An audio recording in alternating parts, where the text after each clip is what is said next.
like it. You know, Thank you.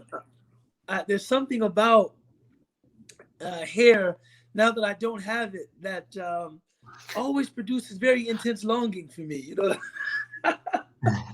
but you heard me say mashallah. You heard me say mashallah. So if you Yeah, wake thank up you. tomorrow and you're bald, it wasn't me that gave you the evil eye. It was some Right. passerby on the street. I can't blame you for it. So it was. I said mashallah. You know, I said mashallah. Bismillah ar-Rahman ar-Rahim. Wassalatu wassalamu ala rasulih al-kareem wa ba'd. I'm Ubaydullah Evans. I'm joined today by my dear friend Razi Jaffrey. Razi, we are here today to talk about ALIM.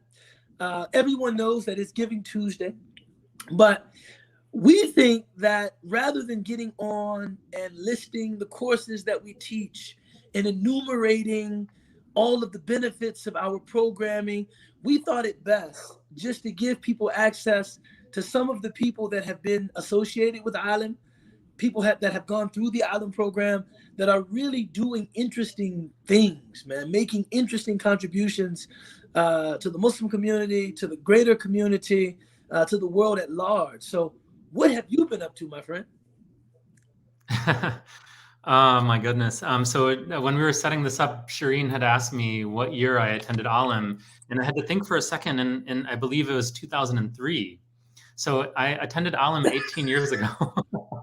MashaAllah. And yeah, and I have such fond memories, and of course, it was so long ago, but I remained connected to ALIM, after that, in lots of different, capacities, as a volunteer, as an organizer, often as a driver, sometimes just doing kind of like whatever's needed to get done.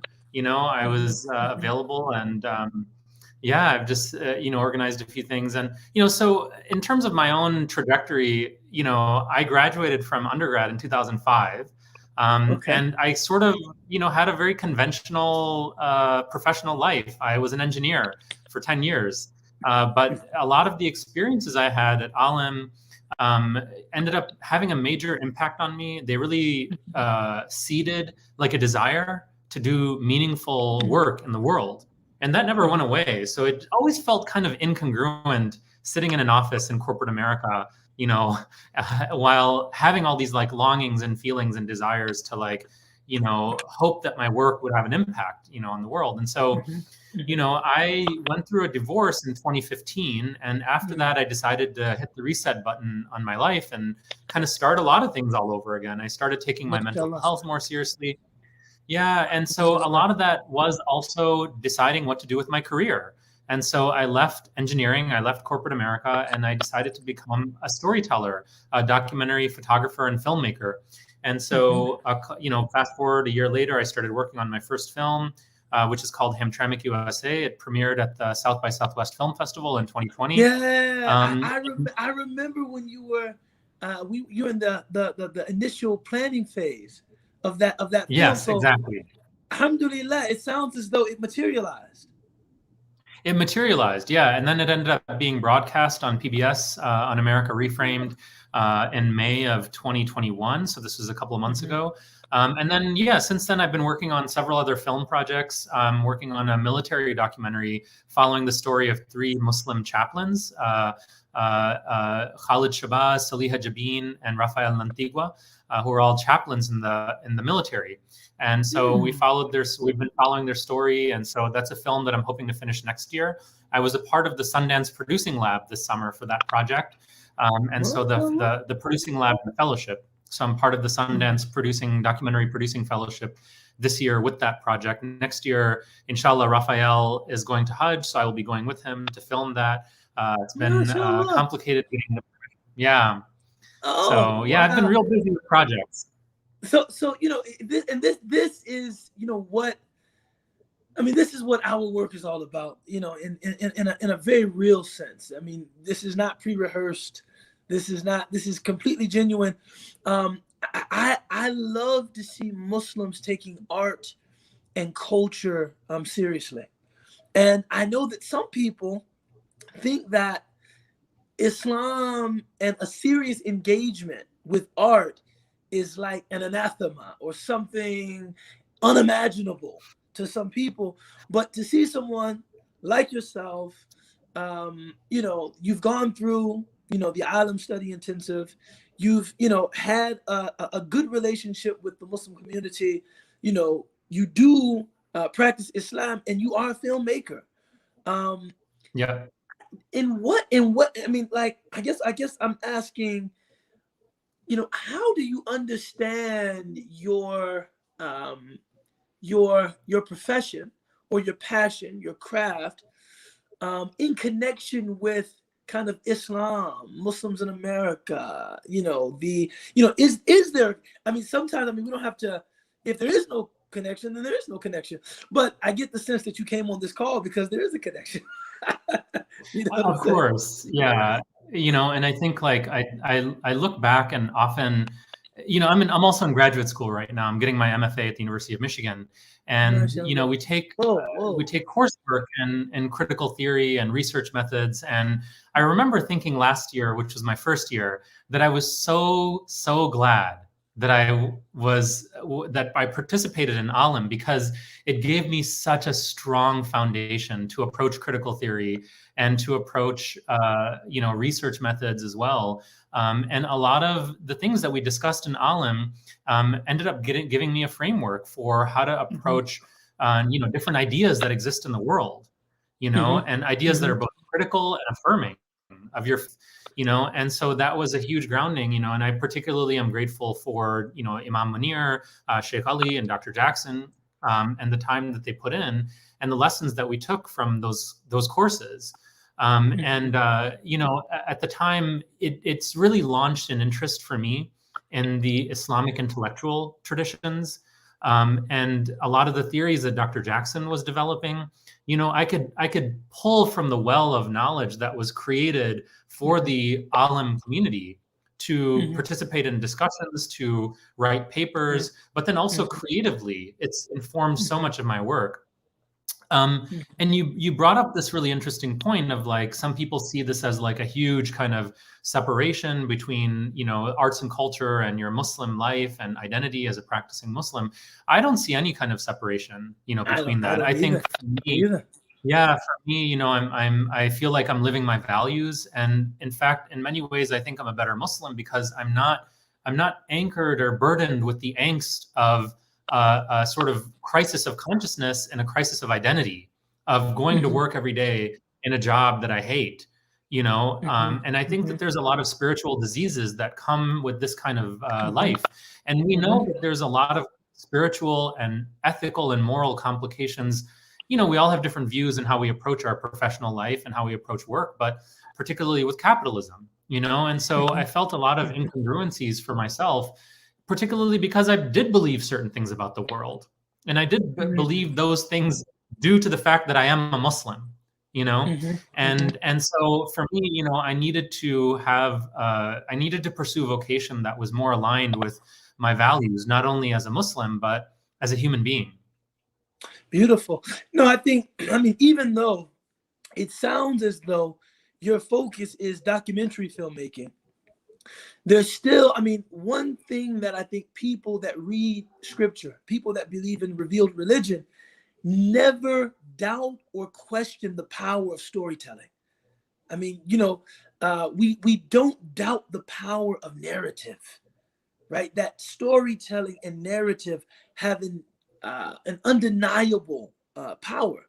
And I think that, you know, our stories and our narratives shape us in ways that inner decontextualized sets of facts never could. Which is not, I mean, I'm not even juxtaposing, you know, story telling to science or storytelling to engineering, but there is something about being a storyteller that I think, you know, I mean, are you familiar with, of course you're familiar with, you know, C.S. Lewis, Tolkien, you know, these were, you know, Christian revivalists that found ways to, you know, speak to kind of the motifs and the ethos of Christianity without explicitly talking about Christianity. And because religion is very polarizing, right? Religion is has much religion has a checkered, if we're to put it mildly, past. I think some people, if they think, okay, the context of what we're discussing here is explicitly religious, they're already defensive. But if you're able to tell a good story and people are able to connect just on a human level, right? Like, okay, Hamtramck USA, it's like, these are people who came to America in pursuit of the American dream, like all of those huddled masses on Ellis Island. But they happen to be Muslim, they happen to be Middle Eastern. What does that I don't want to say collision, because collision connotes like there's some kind of violent contact, but what does that admixture of context, points of origin, culture, religion, the contemporary context, what does all of that look like? I just think that's really, really interesting, man. Yeah, no, it's a great question and a great launching point for conversations about so many different topics. Storytelling, our own tradition, and then also issues today that Muslim artists and storytellers and filmmakers are grappling with all the time within the industry, which is about representation. And so let me kind of, take those all kind of one at a time. I mean, I think there is such a rich tradition of storytelling within Muslim history, and so there's the sort of tales of Ibn Battuta, and everything all the way today, you have lots of, documentary filmmakers, narrative filmmakers, and we're all vying for opportunities to be able to tell our stories in a particularly in an American context, and so I think it's really important for us to be able to tell these stories about who we are as people, who we are as a community, and it helps establish our history and our connection to the United States. So it's really important that we have Muslim filmmakers, Muslim writers, and storytellers that are at the forefront, of this kind of work. And so I'm hoping to, as I grow in my profession, as I achieve more success, that I'm able to be a voice for Muslim American storytelling, but we're also telling stories as Americans. Islam is intertwined with American history. You cannot separate the history of Islam in America from American history. And so these are things that are not obvious to the average American. They're not things that are obvious to the average person. And I think, if you take a lot of iconic moments in Muslim history, Muslim American history, they're really worthy of beautiful storytelling. But then you also have everyday stories of American Muslims that are also worthy of storytelling. And I hope that more and more people will engage with it. To sort of bring things back to, my experience with ALIM, we were introduced to so many new ideas, for a lot of us. And, there were ideas like cultural apostasy, the problem of suffering, the particular issue of Black suffering, and the relationship to spirituality. These are all things that in my graduate school studies, I've thought about, I've written about, I've researched, and they're all topics and themes that can also be woven into beautiful narratives that are both fictional and nonfiction. And these are some of the things that I'm working on. And I believe these are important topics to address because they establish a position for American Muslims in the United States, but they also, contribute largely to the cultural landscape of the United States as well. And so I hope that my work will become part of a body of work, about America, about a commentary about America and who we are. I'm excited, man. I think, when I attended ALIM, it was one of the first places that I felt like it wasn't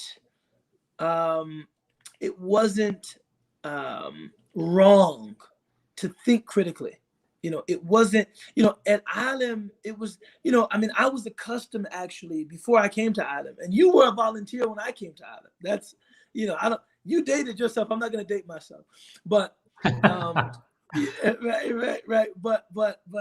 But you being a volunteer when I came to ALIM does mean that you're older than me, right? Or you were at ALIM before I was. but I was actually accustomed to studying Islam in a devotional context. I was accustomed to studying Islam with this aim of like preserving the tradition, but I wasn't accustomed to engaging the tradition. I wasn't accustomed. In fact, I think that I regarded it almost as like as a sign of irreverence to ask, critical questions. And when I got to ALIM, I saw that, the teachers were able to engage, at that level. But contrary to removing devotion, or contrary to destroying my appreciation for Islam or the Islamic tradition, it actually heightened my appreciation for the Islamic tradition, because the tradition could accommodate that kind of engagement.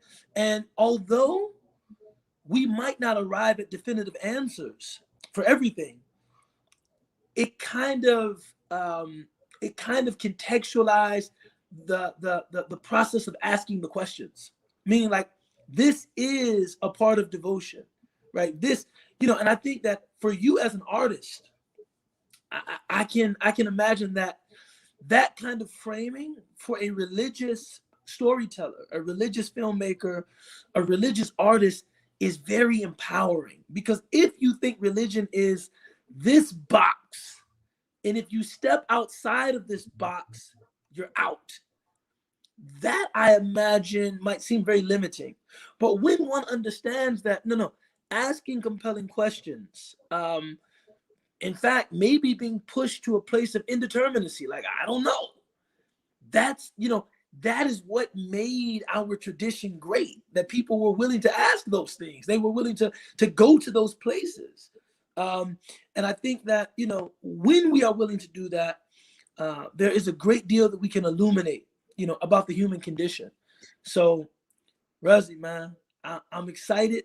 I haven't seen Hamtramck USA. I'm going to put that on my to-do list, right, to watch Hamtramck USA. I'm very excited about this piece about Muslim chaplains. As we conclude, and I'm probably going to remind people to donate to ALIM. You can see our ticker at the bottom of the page. I'm encouraging all of you to go to the Launch Good page and to give what you can, right? It's not about, we're fundraising a la Bernie Sanders, right? If a lot of people give a little, we feel that we have the endorsement of the community, and we feel like we have license to continue doing this work. But Razi, just, final thoughts, where we can find your work, how we can keep up with you, what's next. Maybe you want to give us a sneak peek at something in this documentary about the chaplains. Take it away, it's yours. Yeah, I mean, I think like my closing thoughts are that, we have to make a dent on the American cultural landscape. Muslims, we have a rich tradition that we can draw from in order to do that. And in the same vein that, with Dr. Jackson's book, Islam and the Problem of Black Suffering, where one of his intentions in writing the book was to introduce an Islamic perspective and an Islamic framework into this conversation about Black suffering, which is a massive philosophical, social, and political topic of discussion in the United States. So in the same way, we have to introduce a cultural imprint on American society. We have to enter that conversation. I consider myself a full-fledged product of ALIM. And so for those that are, considering, contributing or supporting ALIM in any way, shape, or form, think about ALIM a little bit outside the box of, you have an impact on people like myself who are not necessarily going into scholarship, but the scholarship from ALIM does impact us and impacts our work. And so I'm carrying the torch of all the benefits that I gained from my experience into my career as a filmmaker and as a storyteller.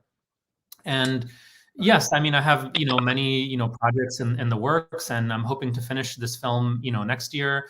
Inshallah, look out for it. In the most immediate, future, I will say that Hamtramck USA will be rebroadcast on December 7th on your local PBS station across the country. That'll be nationwide. So December 7th, you can follow us on social media. We'll be posting about it. And the film will be available on iTunes very soon, January 25th. It's also available to pre-order now. And then I just want to mention that, we made this film with a lot of different, purposes. One of them was to sort of share the work about, what's happening in places like Hamtramck. It's about democracy in America's first Muslim majority city. So if you're an educator or if you're involved in interfaith dialogue and you want to use the film within your schools, within libraries, churches, synagogues, any organizations that you're a part of, we have developed in collaboration with the Doha debates, a educational curriculum for Hamtramck USA, which can be drawn from to facilitate discussions, film club discussion and conversation, discussions in schools. Teachers can teach a unit on democracy and multiculturalism within their courses. And so I'll share those links with Shireen, and so you guys can put that up somewhere, and hopefully people can find it. And educators can reach out to us and collaborate with us on the film. So, Razi, we're very proud. We carry the banner. Keep doing it, and do it in as organic and as organic a fashion as possible, as real a fashion as possible. Really quickly, just closing, we were with one teacher, and there was a group of artists with him, performing artists, some filmmakers, and they said, "What is our Islamic obligation as artists?" He said, "As Muslim artists, you only have one obligation, and that is to be excellent. That is the only obligation, is to be excellent, to do your work with excellence." So, Razi, thank you. Thank you for coming on this evening. You have my highest hopes, but also highest expectations. And I look forward to seeing you soon, inshallah. Thank you so much. I'm proud to be an alumni of the ALIM program. Assalamu alaikum. Sister Sabria Shaw. Assalamu alaikum. Alaikum salam. How are you? Alhamdulillah. We like to say at ALIM that the Shaw family is the gift that just keeps on giving. Oh, alhamdulillah. MashaAllah. Our relationship with the Shaw clan is a deep and powerful one. MashaAllah. We've had your mother, Sister Letitia, in our program. Yeah. Brother Malik, your father, is just my man. He's also participated in our program. You have participated in the program, and now you're working with us, helping us get our frames program together. So how you doing, sister? Alhamdulillah. I've been really well. We just came back from Umrah yesterday, so I'm kind of yeah, so you still have the glow of the house. It's probably also the exhaustion from jet lag. MashaAllah. So I won't ask any difficult questions, just easy ones, inshallah. Nah. So what year did you attend ALIM? I attended in 2016, so it was 5 years, almost 6 years ago, 5 years ago. MashaAllah. And what has motivated you to stay so connected with ALIM? I think that ALIM was really my first introduction to how vast and how deep the Islamic heritage was, because I went when I was 16, and so I hadn't gone to college yet, and I think that really helped shape my thinking in terms of being a critical thinker, Muslim critical thinker who knows how to kind of take what I learned in the Islamic framework, but also in the secular college framework, and to view it in a way of view it critically, to not just take everything for granted and take everything a little bit with a grain of salt, or look deeper into everything. And I think that helped me actually navigate college, because I had a lot of friends who as soon as you kind of get into it, you take the philosophy classes and you take all these different classes, and you're overwhelmed with the amount of information, you don't know how to handle it. And so I think that really shaped my thinking, and because of that, I've just honestly had a really I'm really, really grateful to ALIM for that. I think I wouldn't have been on the track that I am now if I hadn't gone to ALIM, because I was getting a little bit what would you say? I was getting a little bit, I don't want to say disconnected from the tradition, but I was kind of I had maybe a little bit of started to develop a bitter taste in my mouth, just because I was very used to the this is the information and take it like it is. And so when I would ask questions, it would be well, this is what it is, and that's the tradition. That you have to take it, even if it you know, even if it didn't sit right with me, or, you know, I wanted to ask questions, but sometimes I felt like I can't ask questions because are you really going to question what do you know? But Adam gave me that opening. And so I think that's what reconnected me back into it. MashaAllah. So you mentioned you wouldn't be on the path that you are now. Why don't you tell us a little bit about what you're doing now? So right now, alhamdulillah, I'm a student at Tayseer Seminary. Allahu Akbar. In Knoxville, Tennessee, which you wouldn't expect a seminary to be kind of in the sticks. With Ustadh Ubaydullah, who is one of the teachers, but she didn't teach my year actually at Adam, so I didn't meet her in the teaching like way until after Adam. And so this is like a 1-year program where you kind of just go into in depth with some of the Islamic sciences a little bit. And I think, inshallah, I'm trying to see what my role is in terms of the tradition, but I want to work with the community in terms of like knowledge and disseminating knowledge, maybe to younger girls, things like that, like do community work in that capacity. MashaAllah. And you just finished at the University of Memphis, correct? Yeah, I just finished last year. I graduated with psych and child development. So MashaAllah. You know, I mean, one of the things that we're very proud of as an institution is that a lot of the people that attend our programs are college students, right? I mean, every now and again we get people that are, working, adults, but we often get young adults, right, attending college, and they find the ALIM programming really, how can I say this, enriching. Yeah. Right. Because they say, it's a chance for us to study Islam and to converse about Islam in an environment that resembles the classroom setting on the university campus. Right. Would you say that you found that as well? Yeah, I did, but I hadn't gone to college yet. So actually, that's right. It was my introduction into how college would be.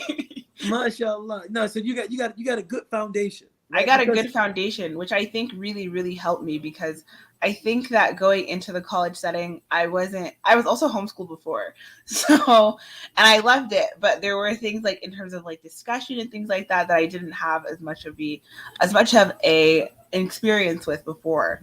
So going to Adam kind of like helped me navigate that in terms of discussion, but also just we did reading at Adam and things like that in social sciences, and just like developing questions and developing thought. I think that helped me. And so when I got to college, it was like a lot easier. I wasn't how critiquing and things like that work. Yeah, I find that, students that have that very straightforward kind of Sunday school, Islamic education, which, by the way, I do not intend to disparage Sunday schools or Sunday school education, or even the teaching of dogma. We're a religious community. There are things that we believe in, and they're not subject for debate. We believe in them, right?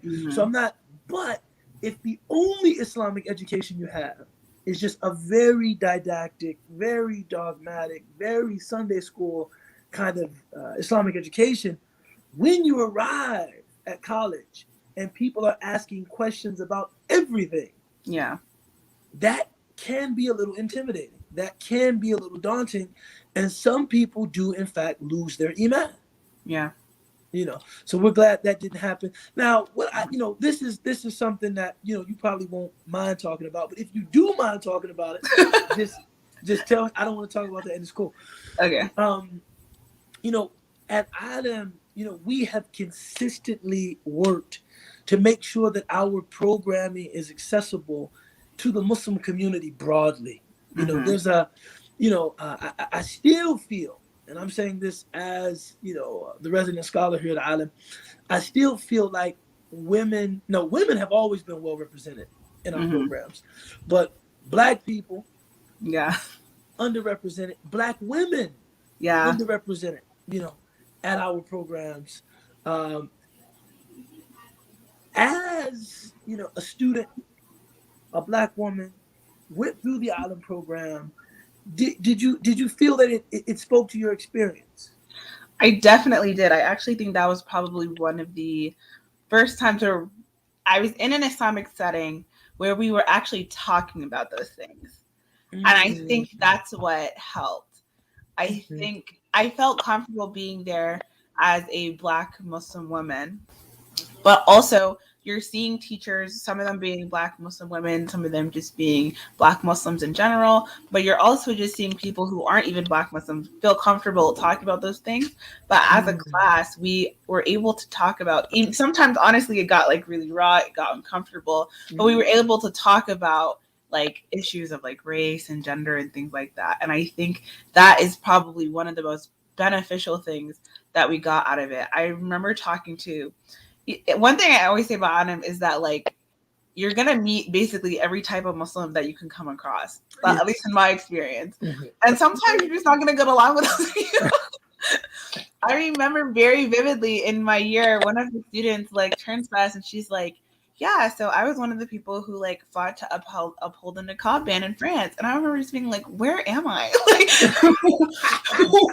what is this? Wait, what? And then you're thinking, what? But yeah, this is week one. And I was like, how did I get here? And who are these people around me? But I think that the thing about ALIM is that I was really able to learn how to appreciate and understand that the diversity within the tradition, which also means appreciate the diversity within the community. So you're going to run into people who have very different ideas than you, very different backgrounds than you, either political, religious, cultural, and you're going to have to deal with that. And at the end of the day, like we're all here because we love Allah and His Prophet ﷺ. And so we have our love based off of that. We're going to have our differences, and alhamdulillah, a lot of those things within the tent of Islam is fine, like we're all still here, like we're still following. We have our differences, but more importantly, we're okay. we have our similarities. We have our similarities, and I think I hadn't thought that before. I don't know if I was like super strict, but I definitely would be like, I don't know, it's not what you should be doing, it's like, oh, that's probably not part of the deen, but okay, if you want to do that. But I think going to ALIM, I realized there's so many things I don't know. I think that's my first like revelation, like week one. I was like, wow, I just don't know anything. Yeah, I always say that, the key to greater appreciation for difference is knowledge. They say that man qalla ilmuhu kathura inkaru. The less knowledge, the greater the tendency is to censure and to accuse and to blame people, right? So with the broader your knowledge, the more tolerant you become, naturally. And, one of the things that I've always thought was cool about ALIM is that we've never attempted to kind of like indoctrinate students into a particular minhaj, a particular methodology or a particular aqidah, a particular theology or a particular creed. It has always been about learning different methods of approaching the Islamic tradition broadly, right? And that, our tradition can accommodate very broad conversation. So now you are a real seminarian, right? You went to the ALIM program. Now you're with, one of my favorite scholars in the U.S. Shout out to Sheikh Hassan al-Ashaq. Yeah, alhamdulillah. Ustadh Nadeem, my brother. Ustadh Zainab Ansari, my sister. So do you feel that, ALIM's programming helped you? I mean, I know we're talking years back now, but do you find that it helped you kind of, in your work at Taysir? I don't think I would have gone to Taysir if I hadn't gone to ALIM. Like, I genuinely don't think I would have been interested in the tradition at all. I think I would have just been like, I'm just doing my thing, like maybe we'll go into education or whatever. But I don't think that I would have cared as much about like the community if I hadn't gone to ALIM. I remember thinking like probably our last week there that, wow, like our community has so much good in it. And it's our, like all this information that we're learning, like we have to carry this on in some capacity, and it's like our responsibility as people who learned all these things. Maybe I'm not going to be a scholar, but how am I going to carry this on? And so like, since then, I think I've become more like passionate about being involved in the community to figure out how can I like help be part of this tradition that we have. I wouldn't have done that if I hadn't gone to ALIM, because I remember very vividly that thought coming. I want to tell a story actually about, this is the ALIM story for me. This is my third day, and I had just met my roommate, Rabia Baig, very different background than me. She's like a Desi girl from Nova. We just met each other, right? And we're having this conversation about something we had in class. We had talked about like a lot, and just like the idea of decree and things like that. And she says to me, like, I've never been able to ask these questions before, because any other times that I asked them, people would have a problem with it. They'd be like, oh, like, you know, just accept it and that's it. And we both spent that night talking about like our relationship with Allah, our relationship with the Quran, our relationship with the Prophet, and how sometimes we felt like a fraud or whatever. You know, we just had this like, we talked till like 3 a.m. And we both came to the conclusion that we were going to take the Shahada for ourselves. So I was 16, she was 17. Because we both were like, we grew up Muslim, we took it from our parents, but now it's time to take it for ourselves. And that's only because we were able to have these conversations. So that we felt like we could claim it for ourselves. Yo, I didn't know Allah was that good. Yeah. No, but we hadn't ever had the opportunity to actually have these conversations, to like to debate it within ourselves, to say like, is this really mine, or is it just something that I'm just following because other people follow it? But now that I can ask these questions, I can. So we both in our room at 3 a.m. took our Shahada, like we're both crying.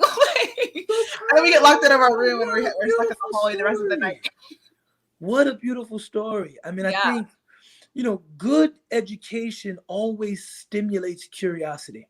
You know, this is why, you know, for me, if I teach a class or give a presentation and there are no questions at the end, I think I could have done a better job. I mean, I could have done a better job at stimulating the curiosity of the listeners, right? So the fact that you went to ALIM and you learned that, no, this is the first point you made. There is really, ALIM wasn't like the finality of your learning, but it piqued your curiosity. So that now you're studying in a program at a seminary, you're studying at Taysir, mashallah. And then I think, you know, that ability to ask questions, you know, it stimulates, you know, this process of taking ownership, right? You know, I converted to Islam, so I've perhaps always felt, you know, some ownership over my Islam. You know, it was something that I chose, like your mother and like your father, right? But my children, they were born into Islam. And at some point, I hope that they're like Auntie Sabri, you know, and that they say, you know, we have to ask ourselves difficult questions. And when we can answer those difficult questions for ourselves, now we have really embraced Islam. And I feel like that conviction is the precursor to great contributions to Islam.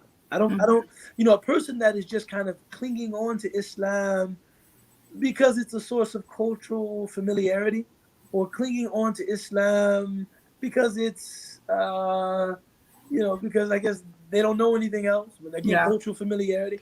I think that they can be good Muslims, right? I mean, I know a lot of good Muslims that have never been critical about Islam. It's like, why are you doing this? Because my dad says so.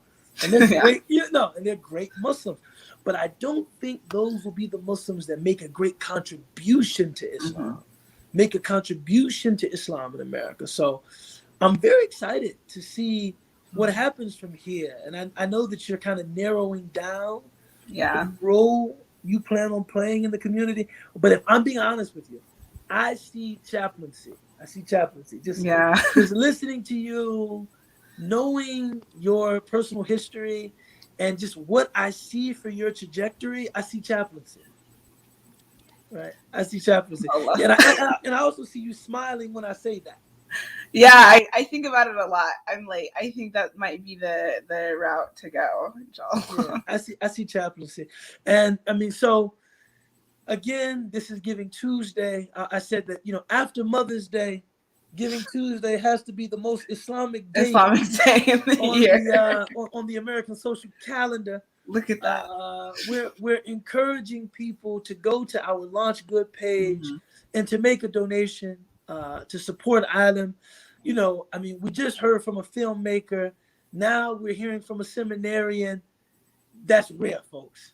We heard from a Desi man. Now we're hearing from an African American woman. That's also rare, folks.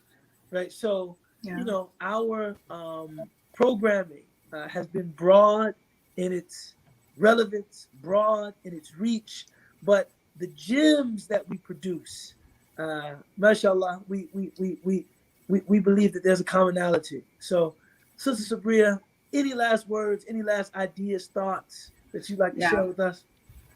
I would say that I think one of the most significant things about Anim, and I was telling a friend this recently, and just about like just going into these things, is that as American Muslims, I think the main thing that we like wrestle with is how do I live my Islam and just be like myself, just just be like a regular American or whatever you want to be. How do I wrestle the two identities? We have this kind of like double consciousness, I think. And I think at Anim, that's one of the main things I learned was that you can live Islam and be a filmmaker. Like your contribution doesn't have to be through a scholarly route, because that's not necessarily the most like, might not be what we always need. We might need filmmakers. We might need writers, like things like that. And that is good enough to be a contribution to the community.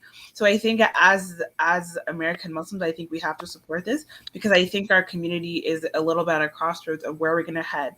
And I think if we don't get our identity question straight, which I think that's what we figure out at Anim, I think we won't know how to go forward. So I really encourage everyone to support Anim, support the work that they've been doing, inshallah. And I'd love to see that our Giving Tuesday campaign just get blown out the water, inshallah. Alhamdulillah. Jazakallah khair. We will see you, inshallah. Make us proud. We will, inshallah. Give our best to the family, inshallah. I will. Assalamu alaikum. Now, last but certainly not least, my brother with the John Lennon frame, Kabiruddin. Salam alaikum. Wa alaikum salam wa rahmatullahi ta'ala wa barakatuh. How you doing?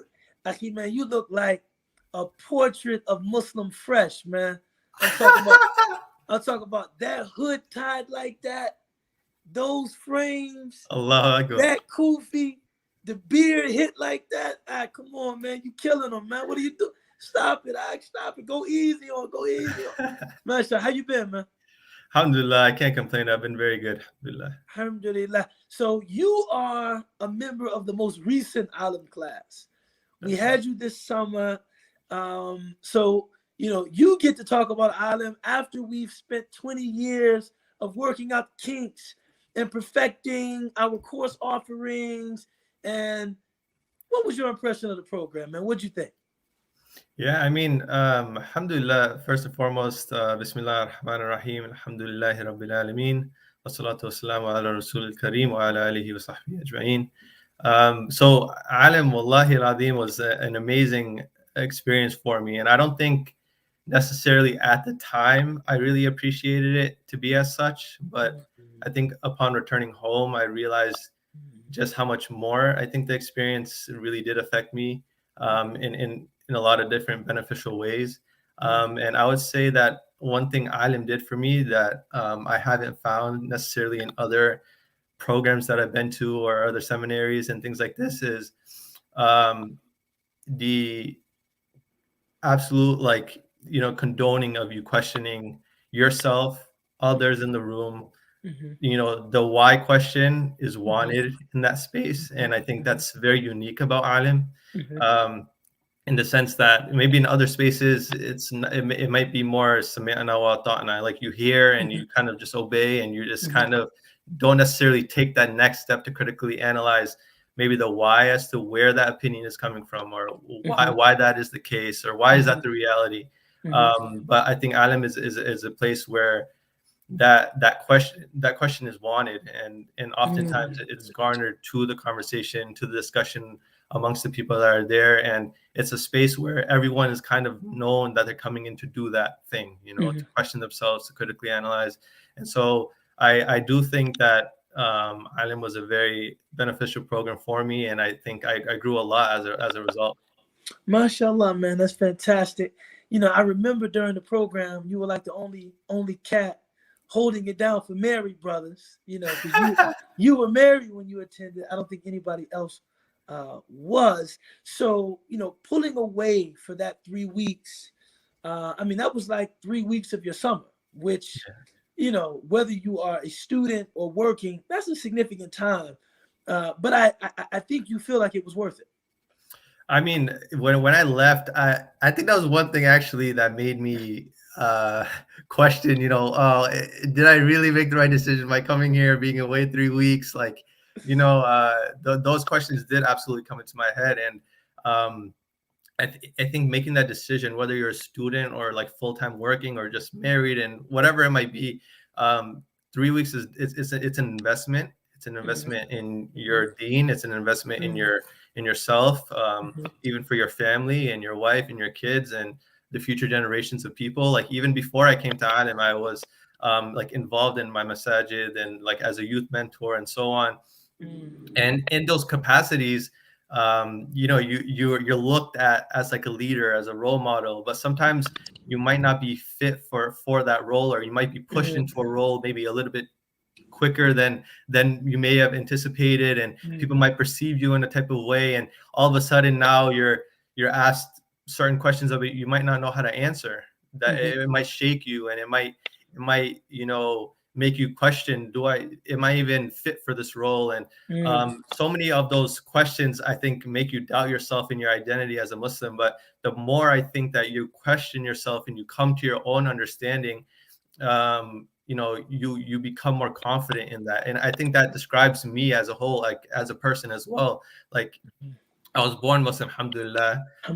But I don't think I really knew exactly what kind of a ni'mah that was until very later on in my life, maybe senior year of high school, like into college. So maybe like 5 years ago.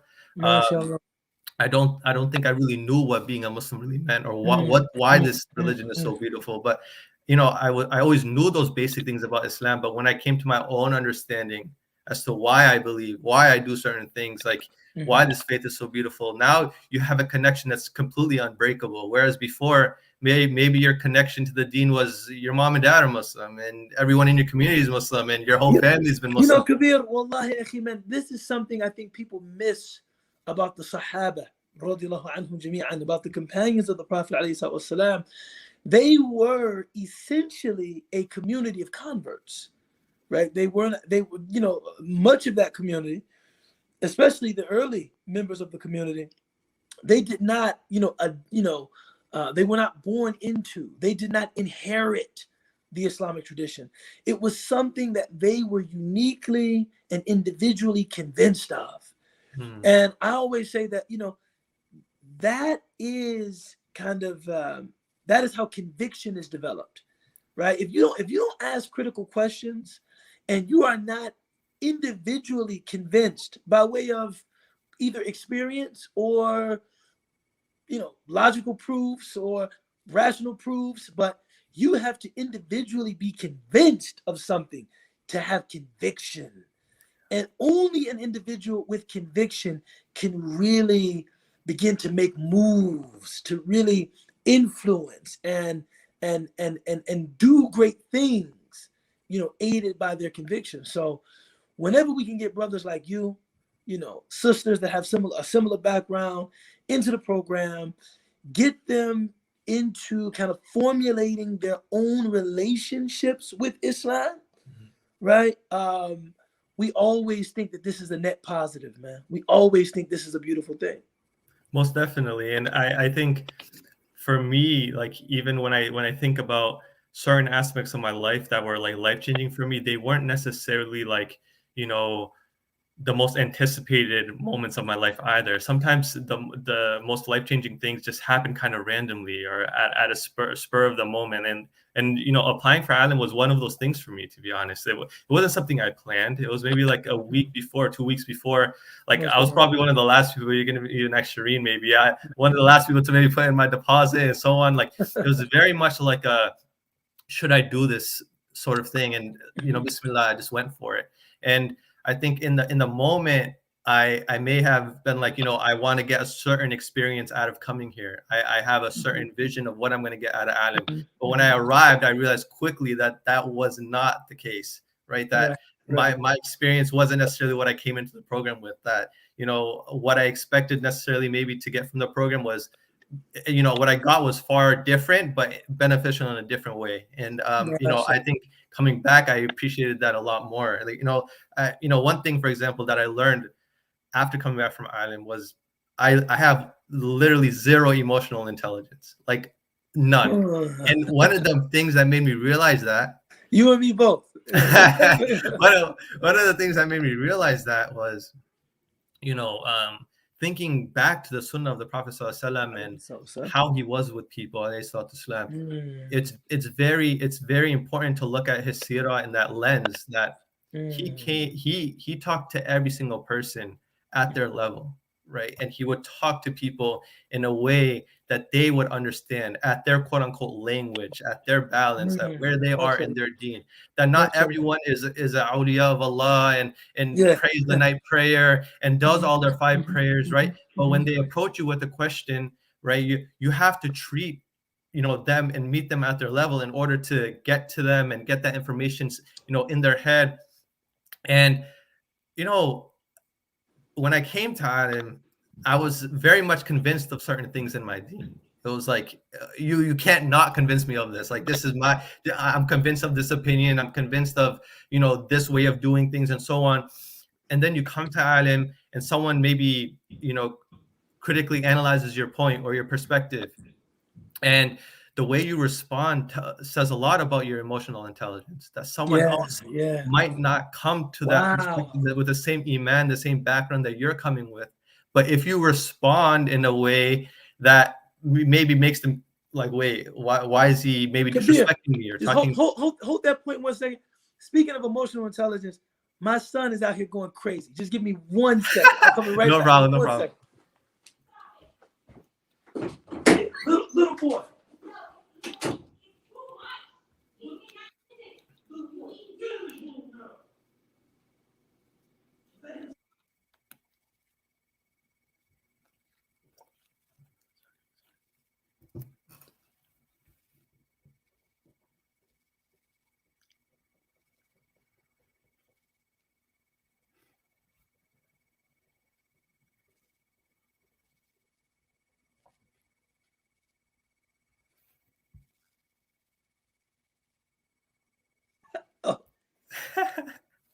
Yeah, mashallah. But that aspect of ALIM, I think, is one of the best aspects of ALIM. This idea of, okay, we have this tradition, right? We have this tradition, but how do we make the knowledge in the tradition operational so that we can benefit from it in real time? And that's why, although I respect, look, we don't compare ourselves to any other Islamic programs. And I personally have benefited a great deal from programs that focus on kind of preserving the tradition. We're not analyzing the tradition. We're not thinking about how to critically apply what is contained within the tradition, but we just want to preserve it. There's a place for that. But what you're talking about, right, with the Sunnah of the Prophet ﷺ, it's like, okay, how do I take this and make this real in my life? That is one of the coolest things about engaging critically, is that once you own something, once you have, come to your own terms with something, you can begin using it in ways that really empower you. Yeah. You know what I'm saying? Yeah, most definitely. Because I think in what you're talking about, I think I definitely have an appreciation for learning the deen in that way, more traditionally, in that sense of like hearing, the principles of fiqh or something, or the principles of hadith and so on and so forth, and learning those sciences traditionally. I think there's a lot of benefit in that. But I think there's also a lot of benefit on where's the translation of that, right? Where's the translation of that traditional knowledge to me as a husband, me as a brother, me as a son, me as a community member, me as a mentor, right? There's a connection to the traditional knowledge and my day-to-day life. But we have to want to make that connection. We have to want to make that connection to the knowledge that we're learning. I can go to ALIM and learn these beautiful things for 3 weeks and come back and apply absolutely nothing. But then it's just knowledge that's in here and it's not in my heart, right? And in that sense, it's done nothing for me. And so wanting to figure out that translation and what that connection is to the traditional sciences is really important. And I think that was one thing that I came out of ALIM like, yeah, I might know how to make wudu, or what the pillars of the wudu are, or the pillars of the salah are, but why am I, I was just watching a lecture recently by Sheikh Omar Sulaiman about aiding an oppressor. It was a khutbah that he recently did. And he was saying things like, we talk so much about the oppressors in other lands, but we at home, we're oppressing our families and we're oppressing our communities. We're talking about the outside so much, but we're oppressors ourselves, and we don't even think about these things. And we don't think about what is that translation in? And that's when you realize there's a lack of that connection from the traditional knowledge to implementing it in our lives as husbands, as wives, as sons and daughters, and as friends and brothers and sisters to one another, right? There needs to be that connection. And Alim, what I think really honed that in for me, because I can hold my perspectives. I can be convinced of something. MashaAllah. I always say that someone else. The best approach to tradition is one in which tradition is alive. Because if tradition is not alive, it becomes fossilized. Yeah. And if tradition is fossilized, the only way we can engage with it is through like LARPing, like live action role playing, where, we get together at a conference and maybe we dress in a certain way and we speak in certain terms and we treat certain things with importance. But then when the conference ends and we go back to our real lives on Monday, it was like, we did it for romance. We did it for romance. At ALIM, we're trying to engage the tradition in a way that gives us the ability to access what we've learned, access what we know, access what we believe in on a regular basis. But I don't think you can get that unless you're engaging with it, unless you're, asking those questions and sitting with some of the discomfort that is produced when you don't have an immediate answer. You know what I'm saying? MashaAllah, man. So tell us, man, really quickly before we close out, what are you up to now, Mr. Kabiruddin? What are you doing now, man? I can't. I don't think I have much of a trajectory like Sabria or our sister Sabria. I'm not necessarily in a seminary, but I'm just a full-time husband. Working full time. Look, if you're a full-time husband, you're in a seminary. Yeah, I guess a different kind, right? But alhamdulillah, working full time. I'm in the accounting space, and that's sort of the major that I chose, and kind of just working full time in that. And I would just say, my last sort of like words or anything before we end, because I know we have just like a minute left, that I think even in my community, a lot of what we're lacking is maybe those individuals and those leaders. And oftentimes when it comes to putting money where our mouth is, we lack in that as well as the Muslim community, right? It's so easy, like I think, to just point fingers and say, oh, the youth are just astray. The youth are never coming back. Oh, we don't have any youth in the masjid. But how much money have you invested in the youth? How much money have you given to a youth director to make that job an appealing job for someone to apply and live off of? How much money have you put behind these programs before we start? Yeah, before we start like sort of saying, oh, this is the problem. This is like, we need to put our money where our mouth is as a Muslim community as a whole, I think. And ALIM is one of those mediums in which we can cater and shape those leaders for the future, right? We don't need, 100 million Imam al-Ghazalis of the world, right? But we do need Muslim accountants. We do need Muslim people in the finance space. We do need Muslim doctors. We need, Muslims to be leaders and confident in their faith and do great things in their careers. That's what we need, right? As I think there's a tendency, and this is a very Western thing. There's a tendency to talk about great movements as though the individuals that are associated with those movements produce the movements. When in actuality, it is the movement that produced the individual. Right? Even the Prophet sallallahu alaihi wasallam, Allah Ta'ala says, "Huwa alladhi ayyadaka bi nasrihi wa bil mu'minin." It is God who helped you with his help and the help of the believers. Like, why would Allah need to mention the help of the believers alongside his help to emphasize the importance of the people with the Prophet alayhi salatu wasalam? This is why we refer to them as ashab, companions, right? So even when we think about the future of our community, thinking that it's going to be this singular woman, this singular man, this scholar, this da'i, this speaker, this, no.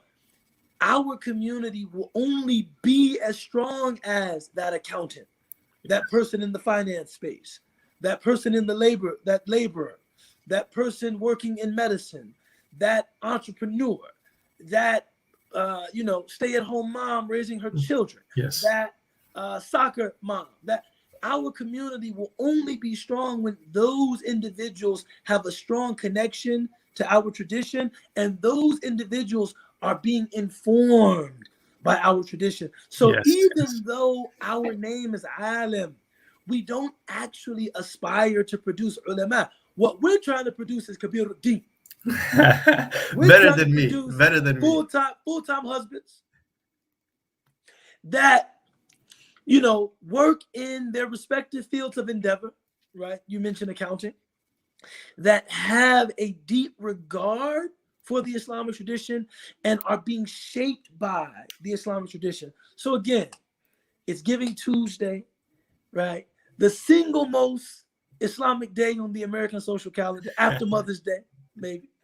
I just want to encourage people to give until it hurts a little bit. I know it's later in the day, and many worthy causes have showed up in your inbox. Many worthy causes have placed telephone calls with you.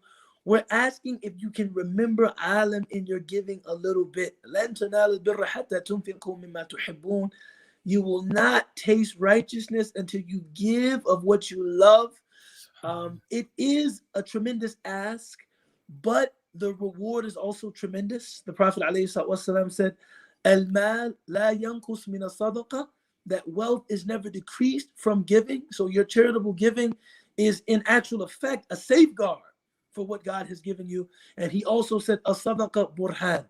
When you think about being someone that is looking to the akhirah, someone that realizes that all they have has been given to them by Allah, someone that wants to emulate the Prophet ﷺ, someone that knows that after we die, the money we give will be waiting for us. It will be light for us.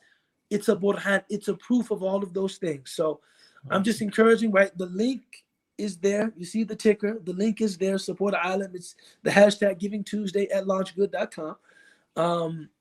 Please, we give license to think. We had on Razi Jeffrey, who is a filmmaker. We had Sabria Shah, who is a seminarian and is thinking about chaplaincy. We had my brother Kabir al-Din, who's just fresh, man.